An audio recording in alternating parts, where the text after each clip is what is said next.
Greetings and salutations, this is Huge Ass. Today I've got a little story for you. A story told by Flerfspective, the Flerf formerly known as Ranty. He was on my live stream a few weeks ago, and he told this little story of sleeping warriors' antics. It provides a fascinating insight into the mind of Anthony Riley. Let's let Flerfspective tell the story. A link to his channel is in the description. When he mentioned about the smelled of old socks and it was Nathan's car, and I was thinking, yeah, those cars probably don't, those socks don't smell of just feet, I suspect, if it's Nathan's socks. Oh God, and no, Riley's car. I mean, holy shit. I mean, what's he drive? What happened now? I can't even remember. I think we drove to his home, and then he was gonna take us all the way to St. Bees or something. We were going somewhere anyway, and he was going to be driving. He said, "Oh, don't worry, come to mine. I'll drive." Like, so I turned up. Me and the missus turned up. Him and his missus in the front seat. Holy shit, this car! My God. I remember that they had this tractor in front or something, and it sprayed a lot of shit on the windscreen, and he couldn't even fucking see where he's going. Right? I mean, I couldn't see out the fucking windscreen, and he's driving along, and I said to him, "Are you gonna, fucking wipe those wipers or what?"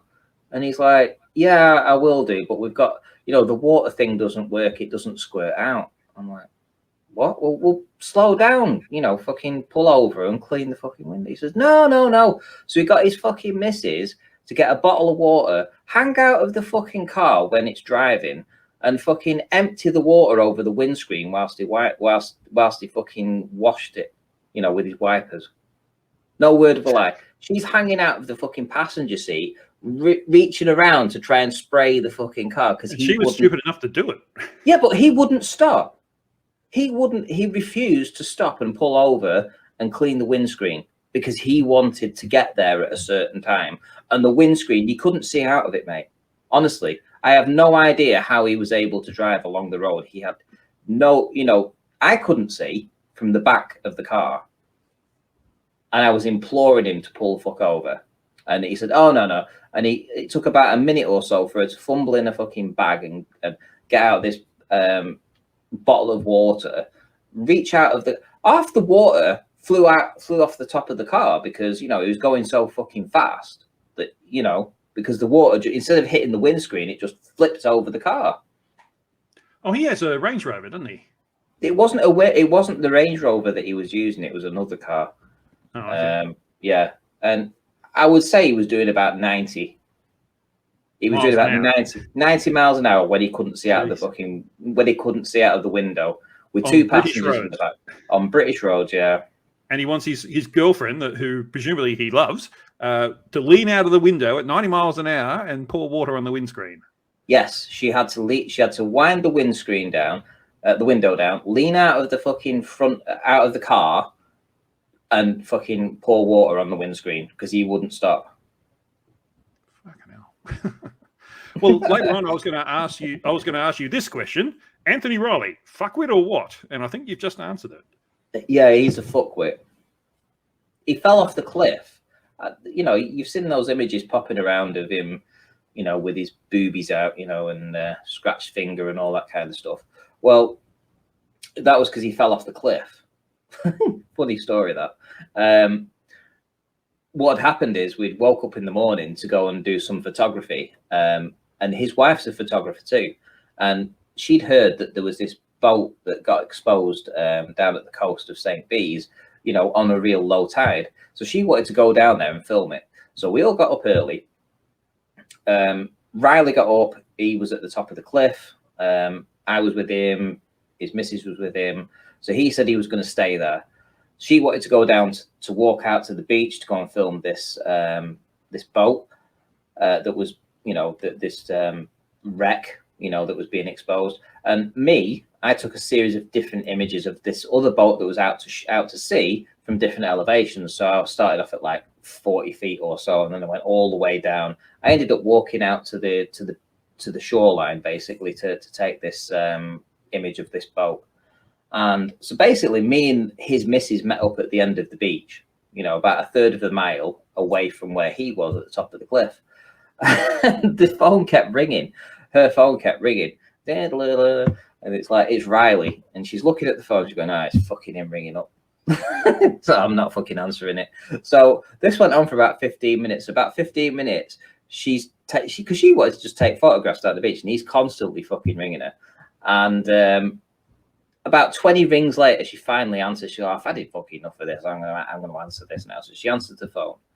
And it's Tony down at the bottom of the cliff. Help, help, I've fallen off the cliff.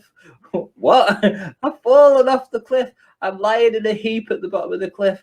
Come and help me, help me. I'm injured. I'm injured. Fucking fall down the cliff.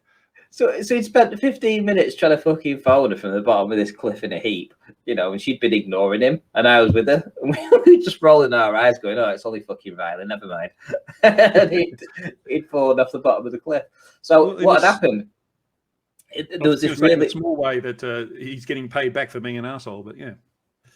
Yeah. Well, what it was, he'd been at the top of this cliff, and he suddenly decided he wanted to go down to the beach. But rather than walk around to the steps, he thought, you know what? I can go down this hill, and yeah, I'll be able to navigate my way down there. But what happened is shitty trainers didn't have the grip, so he ended up, instead of, you know, going down nice and slowly, he ended up picking up speed. So he ends up running. He ends up running down. Yeah, he ends up running down this fucking cliff, only to realise that there's like a 12-foot drop at the end. So he got to the end of it, and he saw this, you know, it's just cut off there. It's just a drop. So he's like, so he said he tried to jump to try and hit this concrete patch, you know, because there's a patch of concrete there rather than stones. And he ended up headbutting the concrete stones and whacking his knee off of it, and gashing all his belly and gashing his legs and his fingers and all sorts, you know, and he proper fucked himself up. No pain, I guess. Yeah. So then he's all crumpled. So when we met him, you know, when we went, where are you? You know, where I was, but I'm just at the bottom of the hill, you know. So we actually found him all crumpled up in a pile, crying his eyes out like a little girl. So about 15 minutes after that, she's calming him down. Oh, calm down, Riley. It's all right. You'll be okay. You know. She called him Riley. Well, I don't know if she called him Riley, but you know, we'll get you back. You know, you'll be all right. We'll get some bandages and some plasters. You'll be fine. You know. And then he's all right. Okay. So then he stands up. So then he's not so hurt. And then he's like, okay, what's wrong with me? Oh, I've got a cut here. I've got a gash there, graze here. And I was like, I had my camera with me, so I was like, okay, can I just take some pictures? Show us your injuries, Riley. So he for goes, insurance claim, obviously, yes. Yeah. Just for posterity. I just want to save these. Is don't show them anywhere. Don't show them anywhere. Don't do that. You know. And then it's right. Okay, I won't show them anywhere. It goes, right. Okay. So it says, show us your belly, right? Shows us his belly, right? Shows you your fingers, knees, all that kind of stuff. And yeah, I took about, I don't know, maybe 8 or 9 pictures or something. And yeah, that was a funny story with Riley. So yeah, dumb fuck of the year. Pity he didn't hurt his face. It might have done some improvement. But anyway, yeah, he's not the smartest tool in the shed. If you're interested, there's a link to Flerfspective's channel in the description. I strongly encourage you to go and subscribe to him. He puts out some really good stuff. The corgi's warming up, so if you like this video, click the like button. It really helps me out, as does leaving a comment. And if you'd like to see more of what I do, click the subscribe button and the bell notification so that you get notified of future videos that I put out. And if you really like what I do, you can become a channel member by clicking the join button below. For $3.99 Australian a month, that means you're a part of the huge ass movement.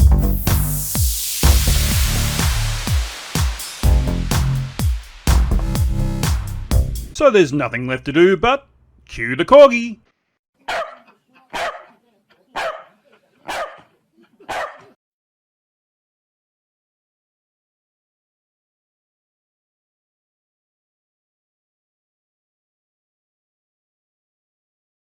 You'll